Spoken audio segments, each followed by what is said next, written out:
Allô tout le monde! Aujourd'hui, faire face aux montagnes russes de la vie avec sérénité. Bon, vous avez remarqué, l'automne est à nos portes, c'est la rentrée scolaire et toute une rentrée, autant pour nos jeunes que pour nous les parents. Peut-être le retour à une vie professionnelle plus chargée pour vous, après plusieurs mois à vivre une situation hors du commun. Alors, vous l'avez sûrement remarqué, la vie n'est pas un long fleuve tranquille. Chaque expérience que l'on vit est une opportunité de se rencontrer soi-même et d'évoluer. Toute situation qui nous fait réagir est comme un messager.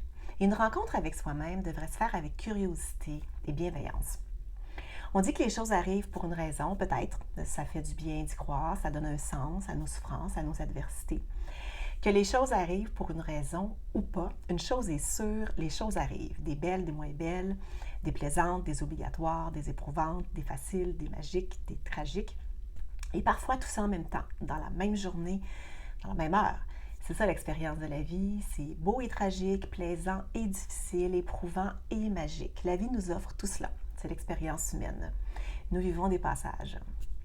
Vous êtes sûrement déjà allé à la ronde, donc imaginez une montagne russe. Donc il y a ceux en arrière qui ont les mains bien figées sur la barre avec les doigts blancs à force de la serrer.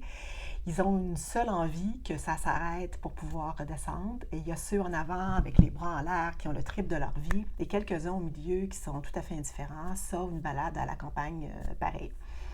Parfois, dans la montagne russe, la descente est brutale et la remontée longue et pénible. Alors, la montagne russe, est-ce que c'est stressant? Est-ce que ça fait peur?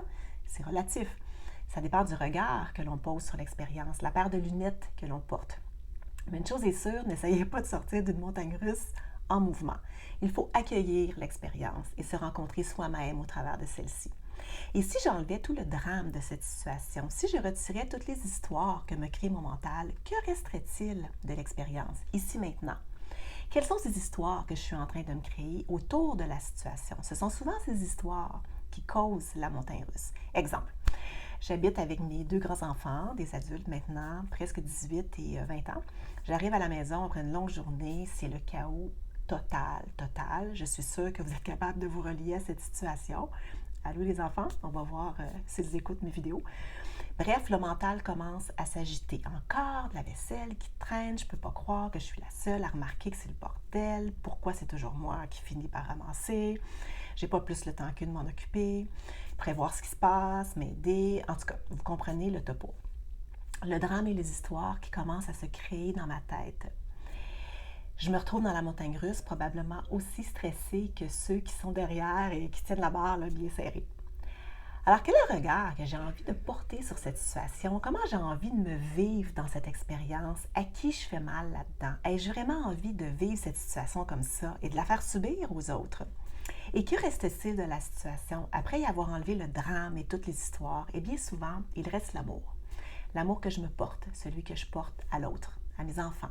Et c'est à travers cet amour que je peux trouver mon chemin d'authenticité pour accueillir la montagne russe. Je vous souhaite une bonne rentrée tout le monde avec le plus de sérénité possible. À la prochaine.